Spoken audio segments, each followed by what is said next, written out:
হজরত উসমান বিন আফফান রাদিয়াল্লাহু তাআলা ইসলামের তৃতীয় খলিফা।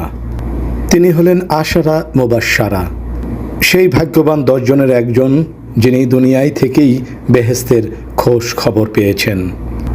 মদিনার প্রসিদ্ধ রুমাকুব বা বীর ওসমানের মালিক তিনি। আল হামরা যুদ্ধের সময় নিজের সমস্ত মাল আল্লাহর রাস্তায় দিয়ে আল্লাহর সাথে ব্যবসা করেছিলেন। তিনি মদিনার তৃতীয় খলিফা হজরত উসমান রাদিয়াল্লাহু তাআলা।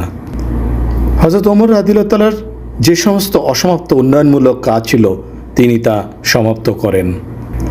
তিনি বহু দেশ জয় করেন, সেখানে ইসলামিক কল্যাণ রাষ্ট্র কায়েম করেন। তিনি ইসলামী রাষ্ট্রের প্রথম নৌবাহিনীর জন্য নৌবহর প্রতিষ্ঠা করেন। প্রথম মক্কা মুকাররমার নৌবন্দর আর সাইবা জায়গা থেকে সরিয়ে জেদ্দায় নৌবন্দর স্থাপন করেন। বর্তমানে এটির নাম জেদ্দা